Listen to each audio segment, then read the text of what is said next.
Bien, ya estamos aquí. Agradezco la posibilidad de contar hoy con nuestro compañero José Reveles, al que saludo con mucho gusto. Pepe, buenas tardes. Muy buenas tardes, con el gusto de siempre, saludando a Guadalupe, a Ricardo y al ausente Víctor, ahora, Sí, aquí sí, a tus sí. órdenes. Gracias, Pepe. Guadalupe Correa Cabrera. Guadalupe, buenas tardes. Muy buenas tardes, Julio. Aquí también muy contenta de estar contigo y con Pepe. Y espero también que veamos un poco más adelante a Ricardo el día de hoy. Aquí en el coche, pero muy contenta de estar con usted. Gracias, Guadalupe. Pepe Reveles, hay asuntos que están muy movidos en estas horas, algunos, bueno, la índole política y electoral, pero vamos entrando con algo que ha generado, pues, críticas, yo uno de ellos, por la propuesta que hace el presidente de la República para que Omar Fayad sea embajador en Noruega. No es solamente un tema político o diplomático, creo yo, Pepe Reveles, es también un asunto de cómo se administró Hidalgo durante la administración de Fayad, qué hubo con el huachicol, de veras se extinguió el comercio ilegal de ese combustible, persisten los grupos caciquiles y de crimen organizado, es decir, ¿por qué premiar una administración como la de Omar Fayad? Pepe, ¿qué opinas?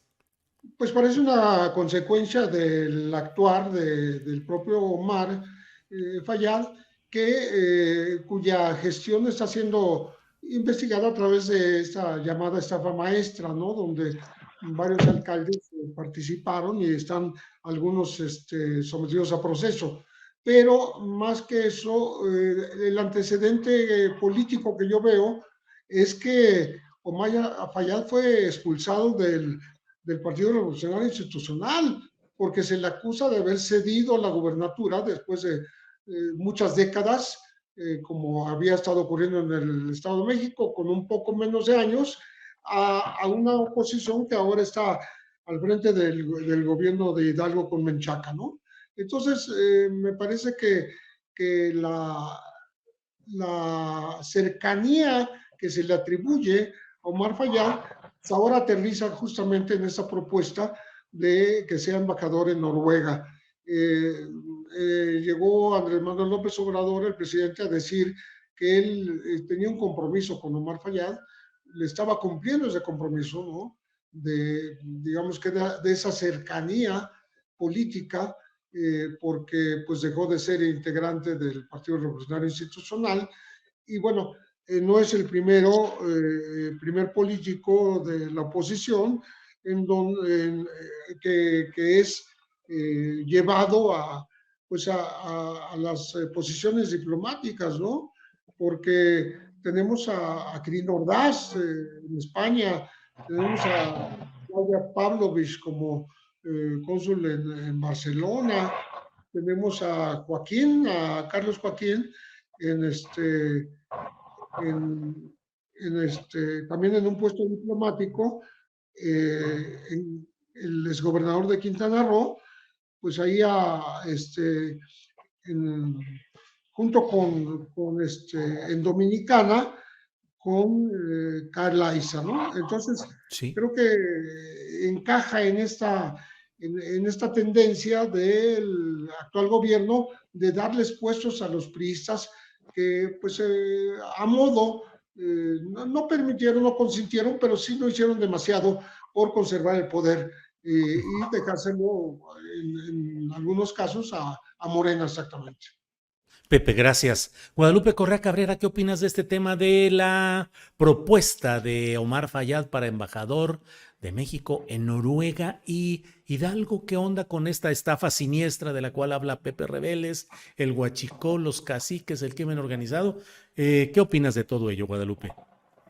La inundación en la presa de Tula y desafortunadamente no ha llegado Ricardo, porque Ricardo Ravelo ha escrito mucho sobre esto y ahorita estaba para preparar esta participación, pues leí algunas columnas, algunos textos, y en particular uno que se publicó el 21 de marzo del 2021 en su columna en Sin embargo, que se titula Omar Fayad, narco, huachicol y lavado. En esta columna, en este relato, pues se habla de los claroscuros de Omar Fayad, de un estado donde pues no ha estado ausente la participación de la delincuencia organizada. Recordemos de dónde viene uno de los más importantes en su momento, líder de los Zetas, que pues que se presenta su cuerpo, pero bueno, hay muchas dudas con relación a él, al Lasca, Heriberto Lascano, que supuestamente operaba en este estado y de ahí era originario, tenía un bastión muy importante, los Zetas. Otra cuestión muy importante tiene que ver con el huachicol, con el robo de combustible, inclusive la tragedia a la cual pues hace referencia el presidente y que pues por eso también dice que estuvo él al pie del cañón, ¿no? La forma en la cual él ha defendido pues a un personaje que pues ya al final de su gobernatura, cuando se aleja del Partido Revolucionario Institucional, pues Omar Fayad se acerca al obradorismo, se acerca al presidente Andrés Manuel López Obrador por pues también la misma ruptura con Alito Moreno, si no mal recuerdo, porque supuestamente pues la candidatura a la gubernatura no contó con su venia, ¿no?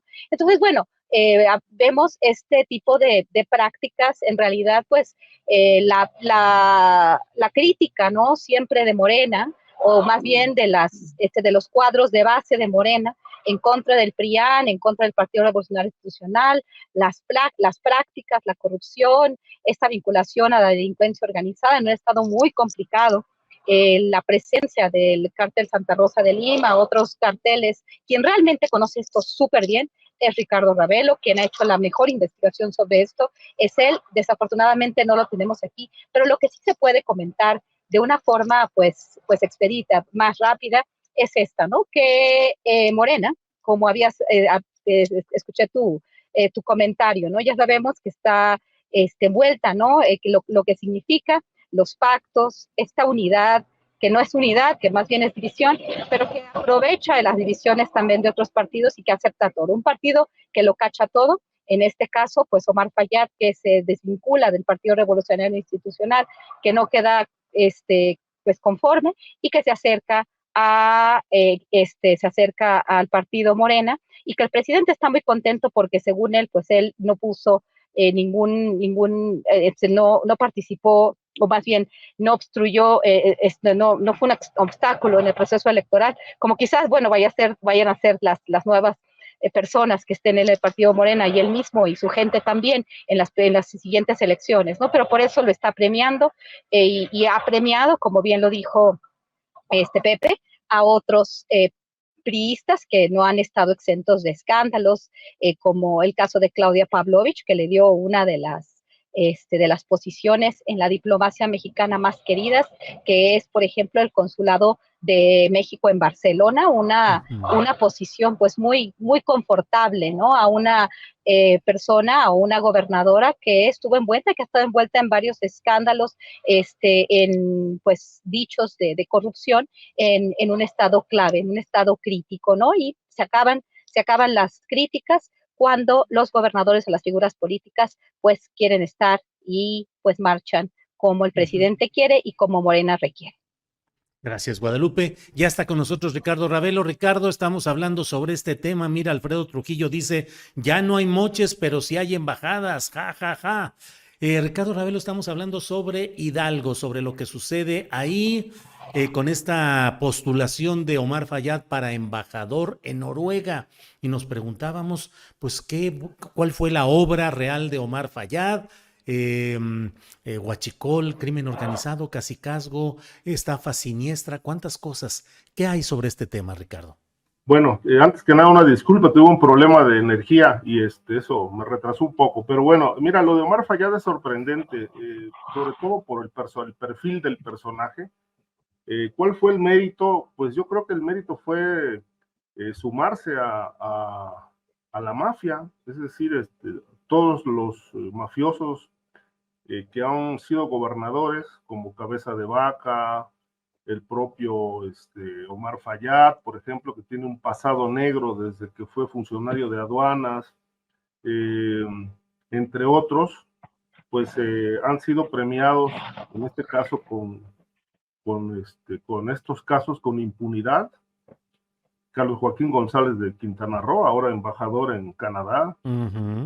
Entonces, pues yo creo que es el premio al trabajo sucio que han hecho en favor del sistema político que pues al final no ha cambiado. Hay muchísimas voces y yo coincido en que el PRI regresó con López Obrador al poder o nunca se fue, de tal manera que, bueno, pues las embajadas han sido son instrumentos para premiar a malos gobernadores. Lo de Omar Fayad, hay un gran diagnóstico sobre Hidalgo. Si Hidalgo se convirtió en pues, la capital del Huachicol, como lo fue en su momento también la zona de Puebla,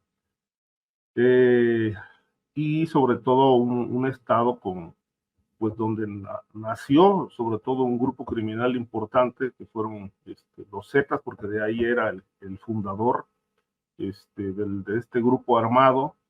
Y antes de que Omar Fayad dejara la gubernatura, recuerdo que hubo una conferencia mañanera donde el secretario de la Defensa habló de un diagnóstico y colocó a Hidalgo como uno de los estados con más criminalidad organizada. Omar Fayad negó esto, dijo que ahí no había cárteles, pero sí era una zona con una narcodinámica importantísima, ¿no? Que de alguna manera se favorecía desde la cúpula del poder. Hay que recordar lo que pasó en la pandemia, por ejemplo, aquella inundación enorme que pues causó un cortocircuito en una clínica del IMSS y por error o no, pues acudieron los electricistas y desconectaron cables, etcétera, y provocaron la muerte de más de 20 personas que estaban intubadas con ventilación para mantenerlos con vida y fallecieron. Todo esto, bueno, finalmente Omar Fayad no fue señalado directamente de estas muertes, pero sí se dio en un contexto de descomposición en toda la entidad, de tal suerte que, bueno, a mí me sorprende mucho, sobre todo por el perfil de Omar Fayad, ¿no? Cómo se le premia como ocurría en los mejores tiempos del PRI, de la mafia PRI que gobernó este país durante más de 70 años. Gracias, Ricardo Ravelo. Tenemos por ahí un tuit, déjenme ver si lo tenemos, de Muna Buchain. No sé si ya esté, sí, dice: a Noruega, uno de los países mejor calificados en el mundo en transparencia, le vamos a exportar uno de los emblemáticos personajes ícono de corrupción, PRI, Hidalgo, Infonavit y súmele. Qué paradoja y qué vergüenza a los que sí tienen las competencias y honorabilidad. Pues eso es lo que está ahí en ese planteamiento. Gracias, quitamos el tuit. Y bueno, vamos a seguir adelante. Pepe Reveles, José Reveles, dentro de los temas que hoy estamos analizando está el proceso de ratificación de Ernestina Godoy como fiscal general de justicia en la Ciudad de México.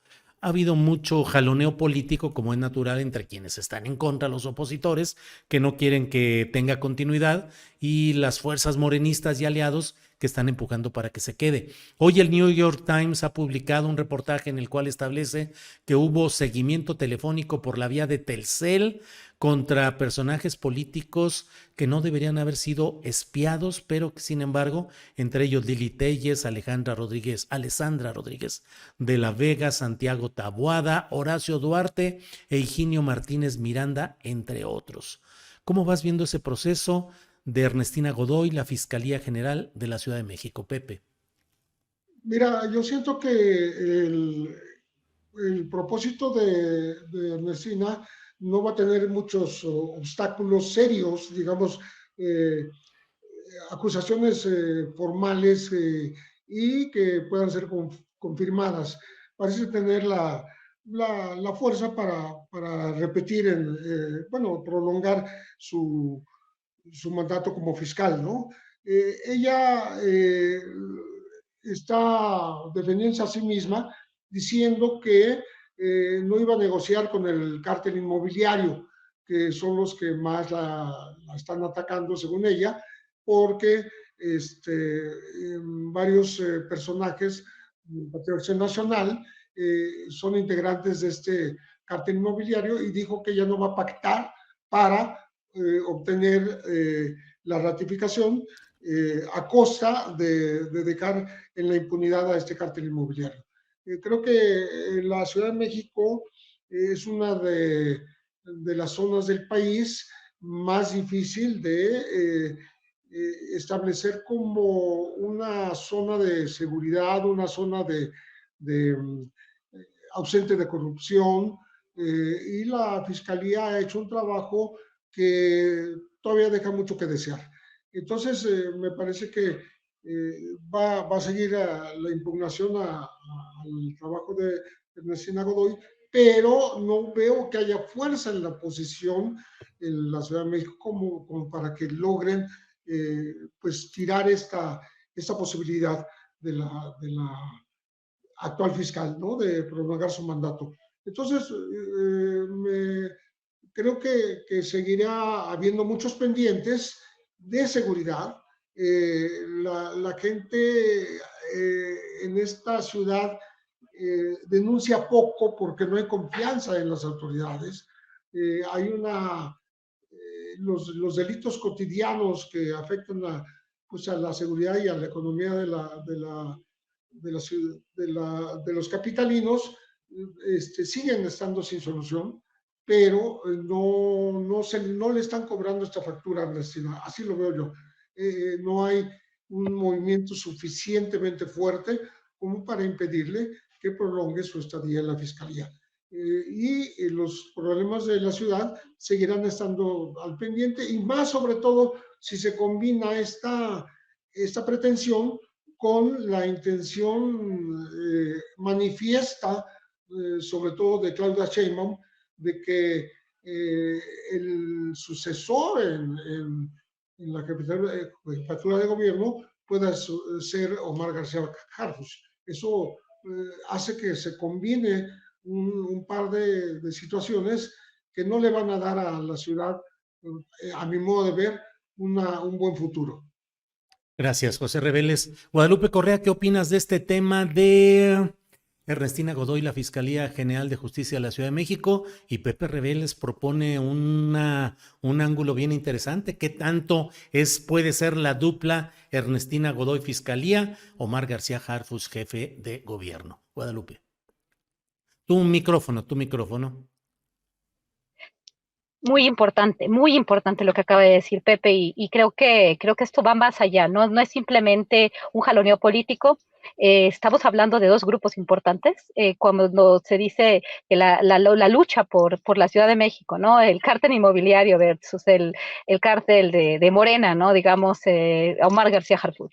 Es muy interesante este empuje, ¿no? Yo no estaría tan segura, como dice Pepe, que la va a tener tan segura. Sí le faltan algunos votos, pero bueno, Morena es muy bueno, y con el presidente, con el liderazgo del presidente se pueden conseguir estos 44 votos que se necesitan, pero no lo va a tener tan sencillo. Creo que también aquí está la figura de Santiago Taboada, que también se perfila como uno de los alfiles importantes de la oposición, y obviamente está apoyado por este cártel inmobiliario. Son dos grupos políticos y económicos en particular muy importantes en la Ciudad de México, y sí, no la tiene tan fácil. Hay muchos intereses económicos y hay estas mafias que son realmente lo que hay detrás, ¿no? ¿Qué hay detrás de Omar García Harfuch?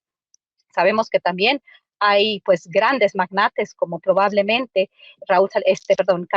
Salinas Pliego, que bueno, también aquí se ha hablado demasiado. Grupo Salinas tan importante, que está o no está detrás de Morena, que a veces se pelea con el presidente, pero por el otro lado pues ha mantenido pues un espacio importante, que se le van a cobrar o que no se le van a cobrar impuestos, que está negociando, que no está negociando, y que al final también tiene sus intereses, y pareciera estar muy detrás de esta candidatura, pero por el otro lado el cártel inmobiliario, la figura de Santiago Taboada, y por el otro lado también estos escándalos, ¿no? Supuestamente de espionaje, la utilización de estos softwares de espionaje que no solamente utilizó el presidente mexicano del sexenio pasado, sino este presidente también. Y bueno, no está tan sencillo. Y sí, definitivamente esta dupla de Omar García Harfuch y una fiscal que, independientemente de lo que pase, el tener un fiscal, como sucedió en el caso de Tamaulipas, y como García, Francisco Javier García Cabeza de Vaca, pudo blindarse de una forma espectacular con un fiscal carnal que duró después de su mandato y que tiene pues toda la justicia bajo su mando, ¿no? Entonces, con o sin Omar García Harfuch, Ernestina Godoy va a poder hacer bastantes cosas y va a poder hacer de las suyas, y por eso este jaloneo tan importante, y por eso este pacto que muy probablemente se va a estar armando, ¿no? El actual jefe de gobierno también está muy metido en toda la discusión, y vamos a ver qué sucede. No está tan sencillo, son dos grupos, dos mafias, dos poderes económicos importantes en la Ciudad de México. Gracias, Guadalupe Correa Cabrera. Ricardo Ravelo, el tema de la Fiscalía General, de la posible reelección de Ernestina Godoy, y no sé si le quieras entrar al tema que propone Pepe Reveles, de esa dupla que podría haber entre García Harfuch como jefe de gobierno y Ernestina como fiscal en continuidad en la Ciudad de México. Ricardo. Bueno, aquí he sostenido que García Harfuch es el candidato de la mafia, de toda esta mafia que opera en la Ciudad de México. Muchos intereses, tanto a nivel militar por el abolengo que tiene, familiar, por la historia, y obviamente García Harfuch sería, me parece, el candidato, o es el candidato ideal de esto que Pepe llama y se ha llamado el cártel inmobiliario. Es decir, hay muchos miembros de esta organización mafiosa que están empujando muy fuerte, y obviamente van a meter todo el dinero para que García Harfuch llegue a la jefatura de gobierno. Es el candidato ideal para ello. La fiscal me parece que jugaría un papel, y coincido con Pepe, clave en todo esto, aunque ella ha dicho que no pacta, pero bueno, cuando se dice que no pactan, pues generalmente ocurre todo lo contrario, sí pactan. Falta ver qué determina el Consejo Judicial Ciudadano respecto de si le amplían el periodo por 4 años más. Ella quiere, lo ha planteado abiertamente, porque su argumento es que hay todavía muchos pendientes, aunque no detalla pues con claridad a qué pendientes se refiere.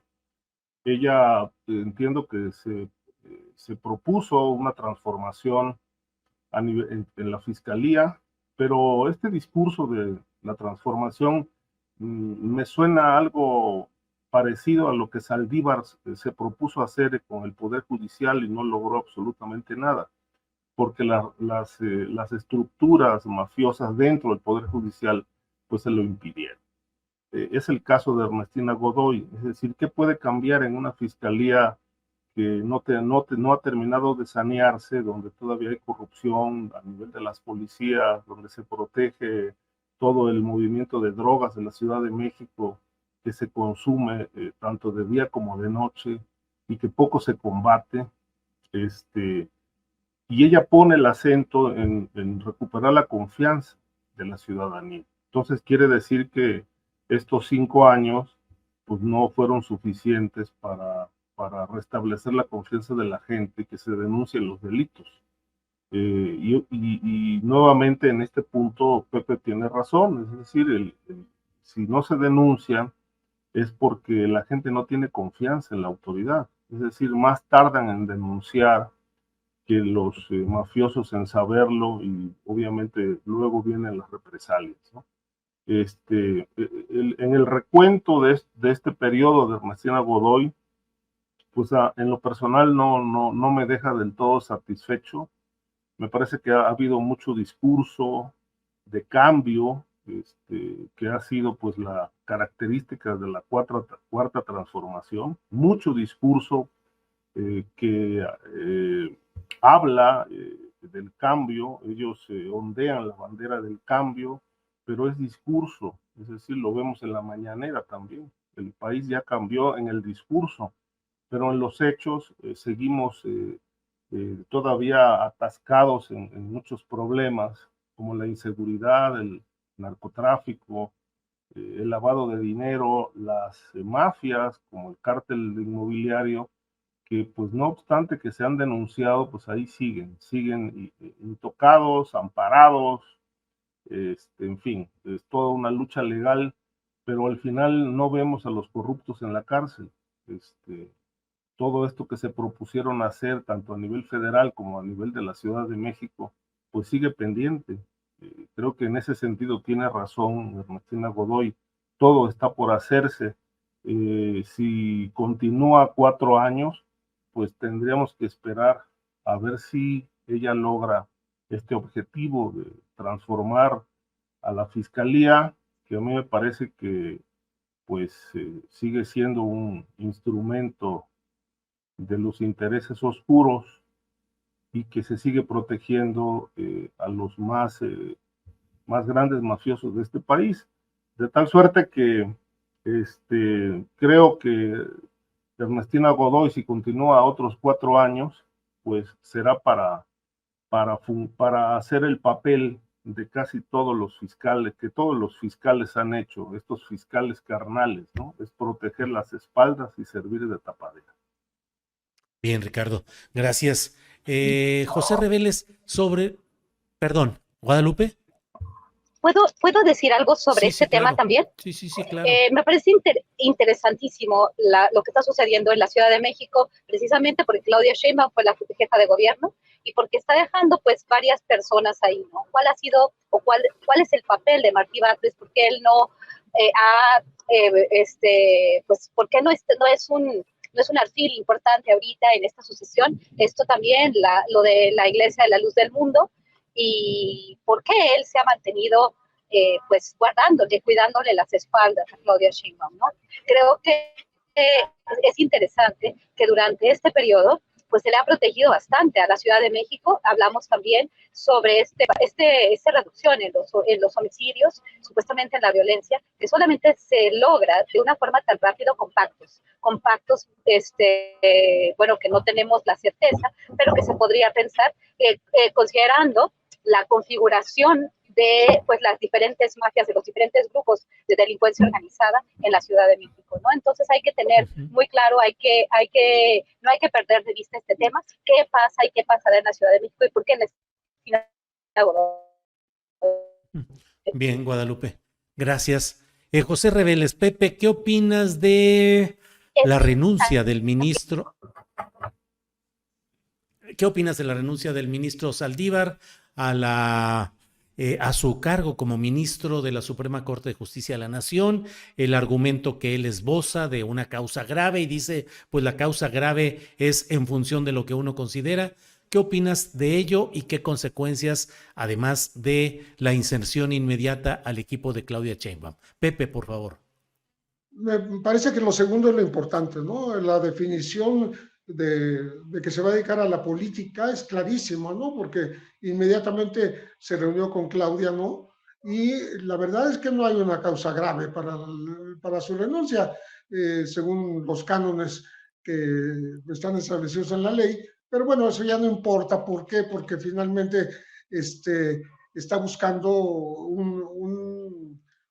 yo supongo que un futuro que tiene que ver con convertirse como en el reformador por excelencia del Poder Judicial. Creo que su trabajo, que será dentro de 2 años, porque antes no puede tener un cargo público, estará trabajando para Claudia, si es que estamos hablando del triunfo de la 4T en las próximas elecciones, precisamente en una especie de reforma histórica a los poderes judiciales y convertirse en el transformador por excelencia, como ha habido en el nivel de las relaciones exteriores una estada en la historia, como ha habido una serie de embajadores que contribuyeron a transformar el servicio exterior mexicano. Aquí sería el servicio judicial interior. Y me parece que quiere pasar a la historia como eso, como el gran transformador, y se está preparando para ello. No estoy viéndolo como un futuro fiscal o un futuro secretario de gobernación, ¿no? Lo estoy viendo como un cerebro, un hombre que se preparó para ser el que marque la diferencia entre un sistema judicial anquilosado y el futuro que, pues, que tendría que deparársele a este país, ¿no?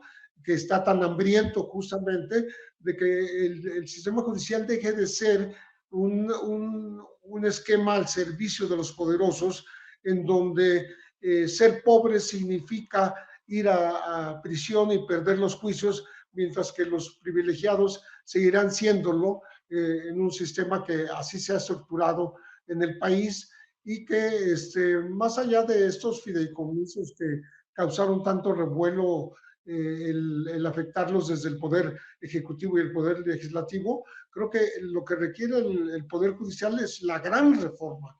Y yo creo que Arturo Saldívar está aspirando a ser el gran transformador, pasar a la historia, más allá de haber sido presidente de la Suprema Corte, como el innovador, el que dicte cómo será en el futuro todo el Poder Judicial. Eso, así lo veo, ¿no? Porque de qué otra manera se explica que haya escogido dejar de la Suprema Corte y dedicarse a la política. Pues la política tiene que ser en su área, justamente, ¿no? Bien, gracias, Pepe. Ricardo Ravelo, por favor, ¿qué opinas? Perdón, sigue Guadalupe. Guadalupe, disculpa que hace ratito se cortó la comunicación y no alcanzaste a terminar la parte ya última de tu intervención que hiciste especial, pero aquí estamos de nuevo, Guadalupe. Tu micrófono. Muchas gracias, Julio. Ya me escuchas. Sí, bueno, sí. Lo de Arturo Saldívar, ¿no? Sí. La renuncia de Arturo Saldívar, que bueno, es difícil también saber qué es lo que está sucediendo tras bambalinas. El partido Morena, el Plan C y pues la Suprema Corte de Justicia, un sistema judicial sobre el cual Morena no tiene aquí la mayoría ni la fuerza, es donde se han tomado decisiones bastante desafortunadas para Morena en particular, ¿no? Inclusive el presidente, pues sus ternas han resultado no han resultado para sus planes, ¿no? Por algunas de las elecciones. Y bueno, y las personas más, como Yasmín Esquivel, las más leales, pues han resultado no precisamente las personas más transparentes ni más, pues ni más rectas, por el tema del plagio, por ejemplo, y el asunto de Yasmín Esquivel, que fue lo que le vino a dar también el traste a los planes en relación al Poder Judicial. Entonces, bueno, yo no estoy tan seguro que Arturo Saldívar vaya a ser el gran transformador, porque no ha podido transformar absolutamente nada, ¿no? Su papel ha sido, pues realmente, en mi opinión, bastante gris, ha tenido oportunidades y bueno, sale probablemente para darle entrada a otro tipo de perfil, que tenga más tiempo, que tenga más forma, y además él tiene mucha información, él tiene mucho conocimiento, sí, del Poder Judicial, por el tiempo que ha estado ahí, por el momento tan clave en el que ha estado, y bueno, puede también dar pues realmente un consejo de primer nivel a la coordinadora del movimiento transformador en este momento, ¿no? Entonces sí es me parece un enroque interesante, me parece que está muy bien pensado y tiene mucho que ver con el Plan C, con la reforma al Poder Judicial y con la llegada de otro perfil que probablemente pues está planeado así. Y bueno, todas estas, toda esta pues, intenciones, ¿no? De unidad, de traer a más voces, aunque sea del PRIAN, que ahora tenemos al Primor, para poder hacer y poder tener el control de todos los poderes. Desafortunadamente, cuando se tiene el control de todos los poderes, pues, y además tenemos a las mismas y a mucha gente que representaba a los partidos del pasado, a los poderes del pasado, pues no se tiene este balance de fuerzas, ¿no? Y bueno, vamos a ver qué sucede. Sí se requiere definitivamente una transformación del Poder Judicial debido a la impunidad, al papel de los jueces, sobre quién realmente, a quién están favoreciendo, a los grandes capitales, a las personas más corruptas, pero desafortunadamente con esta forma de pues no importar a quién metes para pasar el plan C, tampoco se augura una transformación de raíz del Poder Judicial en México. Gracias, Guadalupe Correa. Ricardo Ravelo, ¿qué opinas de esta renuncia del ministro Saldívar, aún no procesada en el Senado, aún no autorizada, pero ya en vías de ir caminando, y su inmediata transferencia a las filas del activismo partidista? Ricardo, por favor. Sí, bueno, en efecto, Saldívar no ha expresado ni ha explicado cuál es la causa grave por la que renunció. Es muy claro, se va a incorporar al equipo, ya se incorporó al equipo de Claudia Sheinbaum. Todo indica que pues, el objetivo es llevar a cabo una reforma al Poder Judicial, porque bueno, ese ha sido su papel y obviamente esa tarea quedó trunca durante su paso como ministro y como presidente de la Corte. Yo no veo a Saldívar como un transformador, primero que nada porque siempre ha estado plegado a intereses del Poder Ejecutivo, desde Calderón, Peña Nieto, y luego con López Obrador. De tal manera que un personaje como él, sin independencia, no puede llevar a cabo ninguna reforma. Por otro lado, reformar al Poder Judicial me parece que no se va a poder si antes no se combate al crimen organizado en este país.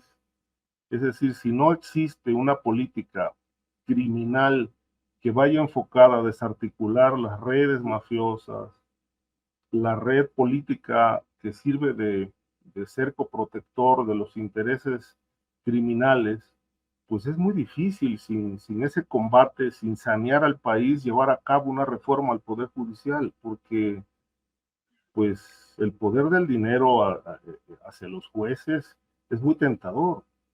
Es decir, hay muchísimos intereses ahí entreverados que son muy difíciles de romper y desarticular. Entonces, pues no se puede hablar de reforma al Poder Judicial si antes no se establece una política antimafia para desestructurar hasta donde más sea posible las redes criminales que están ligadas directamente a la política. Y para muchos ya no hay clase política, hay clase mafiosa. Y todo esto obviamente tiene maniatado al Poder Judicial. Por eso las reformas no caminan. Y el problema no es el Poder Judicial, el problema son los jueces, es el ser humano que está defendiendo intereses pues para hacerse millonarios, para ganar muchísimo dinero con fallos, etcétera. Y esto no solamente opera en la Ciudad de México, opera en todo el país, ¿no? Los gobernadores, por ejemplo, el caso de Jalisco es muy claro, ¿no? Cómo sometieron al Poder Judicial para convertir a la justicia en un negocio para favorecer intereses criminales, favorecer intereses de amigos, de compadres, de socios y para encarcelar a enemigos, ¿no? Entonces, mientras la justicia se vende y se compra, pues yo creo que esto es muy difícil de cambiarlo de un plumazo, se requiere una gran revolución y esa revolución tendría que empezar por la cabeza, por quien vaya a ser el presidente de la República. Pero insisto, no se puede hablar de una reforma al Poder Judicial si antes no se combate la criminalidad que tiene maniatado, sometido al Poder Judicial. Gracias, Ricardo. Pepe Reveles, otro de los temas muy actuales es la discusión política respecto a la atención presupuestal en el caso de Acapulco. Dinero disponible o no, la expectativa de que los fideicomisos judiciales extinguidos por el Poder Legislativo, pero en litigio, puedan ser la base para tener dinero para esa reconstrucción y ayuda a los damnificados. ¿Cómo vas viendo todo ese asunto, Pepe? Bueno, en realidad ese dinero de los fideicomisos es simbólico porque no representa más que 15,000 millones de pesos, muy por debajo de lo que se requiere para la recuperación, la reconstrucción de Acapulco. Parece que hay la coincidencia en el Congreso con mayoría de Morena y la propia Presidencia de la República en que la cifra pueda llegar a 100,000 millones de pesos, que derivarían de esta que se considera excedentes petroleros, en la medida en que el barril de petróleo está tasado en una cantidad que menor a la que en realidad está dándose, ¿no? Está en 56.7 dólares por barril para un precio que está llegando a los 80. Eso es una transferencia en el papel, ¿no? Pero que sí son recursos que se pueden disponer si lo dispone así el propio Ejecutivo y lo aprueba también el propio Congreso. Entonces, creo yo que hay voces, sobre todo del Partido de Acción Nacional, que hablan de una necesidad de 300,000 millones, no de 100,000, y sumarían no nada más los excedentes petroleros, sino también pues dinero de los impuestos y hasta algún préstamo que se pueda solicitar por parte del gobierno federal. Entonces, creo que quedó atrás esta embestida que hubo, como si el gobierno federal hubiese tenido culpa en pues, la fuerza destructiva del huracán Otis, y que no hubiese actuado rápidamente para recuperar este destino turístico para fines de año, ¿no? Hubo hasta falsas noticias de retenes en la carretera para impedir la ayuda, etcétera, etcétera, cosa que no se confirmó. Lo que se vio fue las fake news, la embestida mediática para hacer parecer que la propia Guardia Nacional y el Ejército estaban impidiendo la llegada de la ayuda a Acapulco, pero todo eso ya quedó eliminado, no funcionó esta embestida, pero ahora se está disputando la cuestión de los dineros. Creo que al final la ayuda se va a tasar más o menos en los 100,000 millones, porque el terrible huracán, el devastador huracán, ocurrió justamente cuando se estaban destinando los presupuestos. Entonces hay una disputa porque no se hizo a tiempo la definición de cuánto dinero se va a destinar. Y yo creo que no va a ser menor a 100,000 millones de pesos.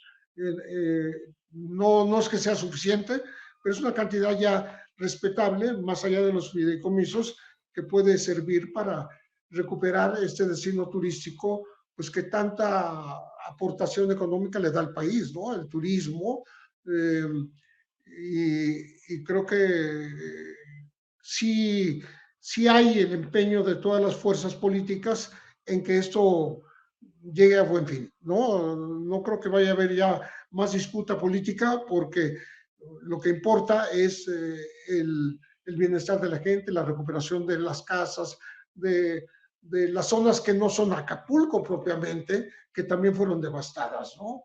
Y hacia allá se va a encaminar todo el esfuerzo. Bien, gracias, Pepe. Guadalupe Correa, no es un tema exactamente de seguridad, aunque sí lo implica, pero mira, la próxima semana que nos veamos ya habrá sido resuelta la discusión acerca de las candidaturas en la Ciudad de México y en 8 estados más. Pero ha habido mucho jaloneo después de lo que sucedió en el Estadio Azul, en el que no se pudo llenar ese estadio. Hoy es el día del desagravio. Te pido tu opinión, que no es exactamente de seguridad. Mira este video que vamos a compartir de cómo está ahorita la entrada a la Arena México, por favor.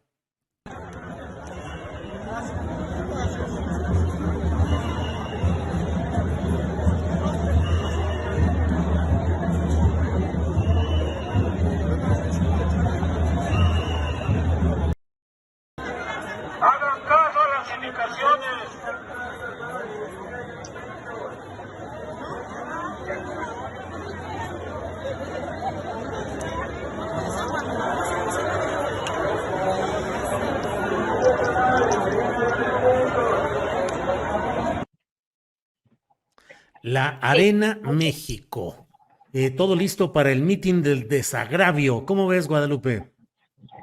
Pues estos mítines del desagravio, el llenar pues lugares públicos, la Arena México, los estadios, estas fotos, los videos, esta ha sido una constante de quien fuera la jefa del gobierno de la Ciudad de México. Todo muy arreglado, todo muy bien planeado, un gran equipo, también pues personajes, ¿no? De la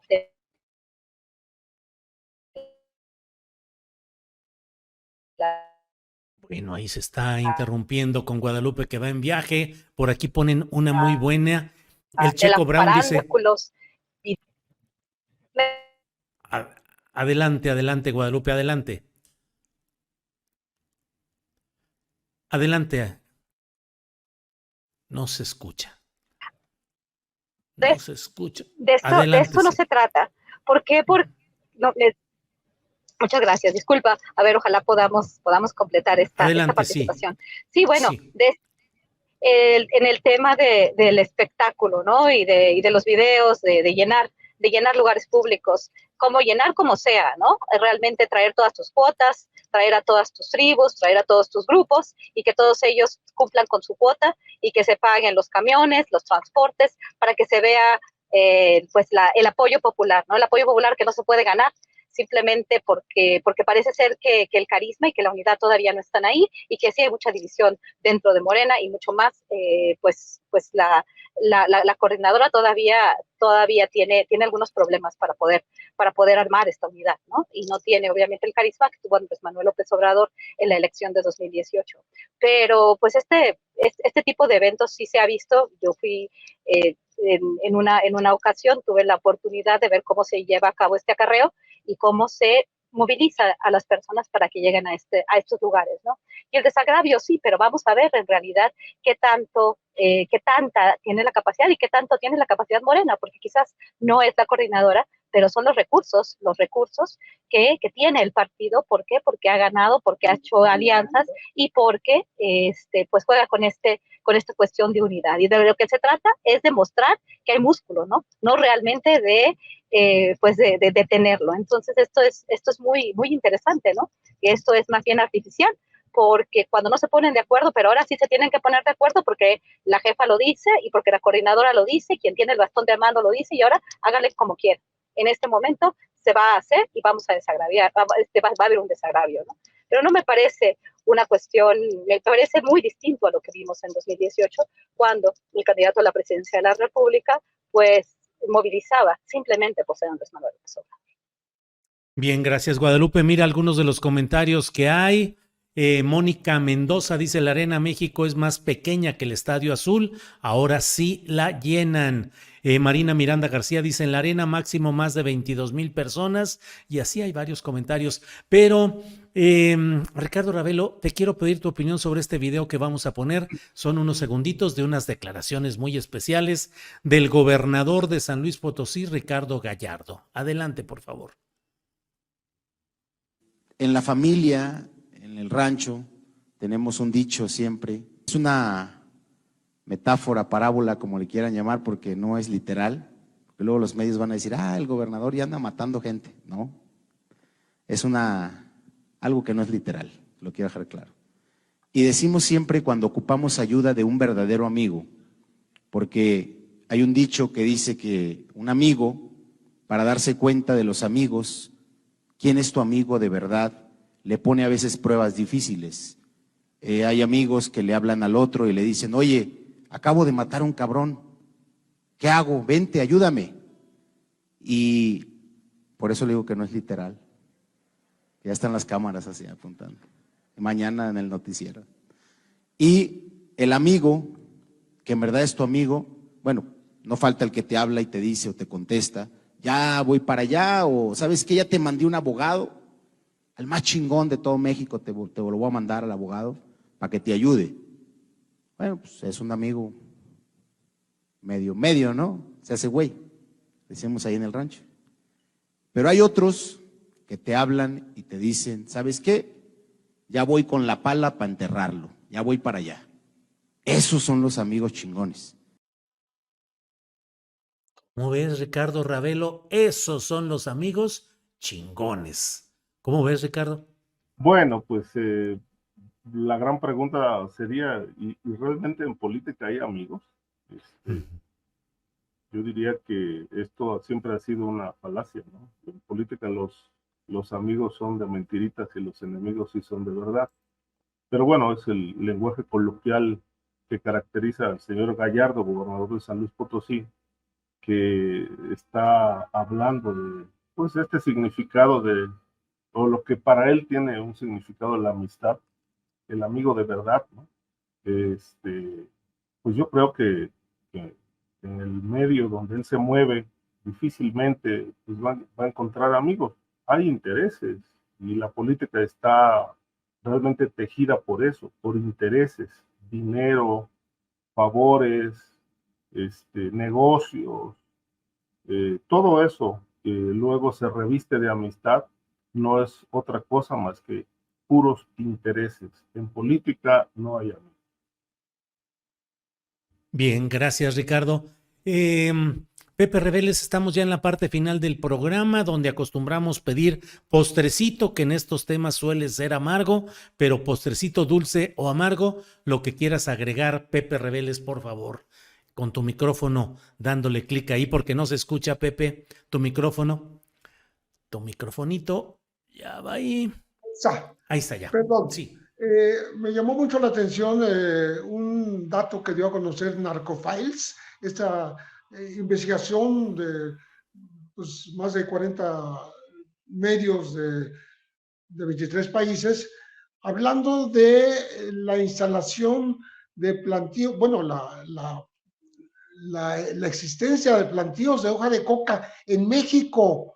Bueno, dije yo que de qué se trata, si siempre han tratado de, pues de cultivarla en México, de adaptarla, pero no lo han logrado o no lo han querido lograr porque era más fácil traerla desde Colombia, Perú o Bolivia, ¿no? Pero me parece muy llamativo y muy grave para México que se estuviera acercando la producción de la hoja de coca y por tanto la cocaína a las fronteras ya con Estados Unidos y utilizando a México como pues el país productor, ¿no? Hablan de del primer hallazgo allá hace casi 10 años en Tapachula, pero que ahora en Guerrero y en Michoacán hay hallazgos de sembradíos ya no tan pues, testimoniales, porque en aquella ocasión, hace 9 años, fueron 1,200 metros cuadrados, un plantío, pero ahora hablan de hectáreas, más de 33 hectáreas, más de 70 plantíos, y bueno, eso me parece que acarrearía todavía más violencia de la que hemos estado sufriendo, porque es la única droga que falta que produzca México. México produce heroína, bueno, ahora fentanilo, marihuana, las metanfetaminas en gran cantidad y exportando a todo el mundo. Entonces ahora resulta que vamos a tener hoja de coca. Bueno, pues sería gravísimo, ¿no? Luego, como un comentario, esperando que sea una profecía mal planteada por esta investigación de Narcofiles. Híjole. Bueno, pues ojalá y así sea, Pepe. Gracias. Guadalupe Correa Cabrera, postrecito, por favor. Sí, mira, a mí me gustaría seguir un poco en el tema de los narcofiles y creo que no podemos tenerlo solamente como postrecito. ¿Por qué? Porque tiene muchas implicaciones. ¿Quién está detrás de este proyecto? ¿Quiénes son los financistas? Tenemos al Departamento de Estado a través de USAID, al mismo Departamento de Estado, así como es, a través del líder de la investigación de este equipo de medios. Y bueno, también todo esto tiene que ver con filtraciones, grupos de Guacamaya, la Fiscalía General de Colombia.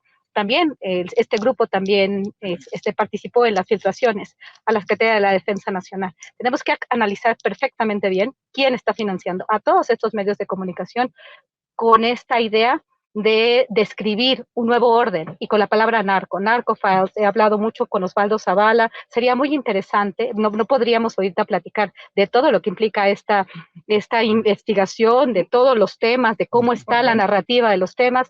Tuve la oportunidad de hablar con Osvaldo y de conversar también con otro amigo mío, Federico Mastro Giovanni, y tenemos varias pues críticas sobre este trabajo. Sería muy, muy importante tener un espacio para poder platicar sobre esto, o platicar la próxima vez porque no tenemos tiempo, pero me parece fantástico que Pepe haya puesto este tema en la mesa, ¿no? Estas narrativas donde quien tiene la culpa son los policías y los ladrones, aquí en América Latina, Colombia, México, y toda la droga va para el norte de África, para Europa, pero Estados Unidos, pues lavado de manos, y el tema de la cocaína, ¿no? Y por qué ahora sí ya se produce la cocaína en México, o reempaqueta, o no sé, tendríamos que analizarlo esto de una forma muy, muy, muy detenida y ver cuáles son las agendas de geopolítica, de geoestrategia de los Estados Unidos. Bien, gracias, Guadalupe. Ricardo Ravelo, postrecito para cerrar la mesa de hoy, por favor, Ricardo. Sí, hace rato abrimos esta mesa hablando del nombramiento de Omar Fayad como embajador de México en Noruega, y por ahí alguien del público decía que pues cómo era posible que me enviaran a Fayad a un país que pues está considerado, según esta persona, como de las naciones con mayor transparencia y mayor combate en el tema de la corrupción. Pero esto no es cierto. Nuevos datos que ya han aparecido indican que en los últimos 5 años el país ha descendido en el ranking de percepción de corrupción, y los noruegos realmente creen que hay corrupción en el sector público que no se combate, de tal manera que esto ha colocado a Noruega en otra posición a nivel mundial. Entonces yo creo que el nombramiento de Omar Fayad encaja muy bien en este momento que enfrenta Noruega, en el descenso, una suerte de caída en la percepción ciudadana respecto de la corrupción. Entonces, bueno, un embajador con antecedentes de corrupción pues encaja en esta circunstancia que actualmente está viviendo Noruega. Bien, Ricardo, pues muchas gracias a los tres. Pepe Reveles, con mucho aprecio, gracias por haber estado con nosotros. Te damos las gracias, Pepe. A ti. Saludos a todos y al público también. Sí, señor, gracias. Ricardo Ravelo, gracias y buenas tardes. Gracias, sí, un saludo muy afectuoso para Pepe, para Guadalupe, para ti, Julio, y para la audiencia que nos siguió en esta hora. Guadalupe Correa, gracias, buenas tardes. Muy buenas tardes a todos, que tengan un buen jueves por la tarde. Hasta luego, gracias. Hasta luego, gracias.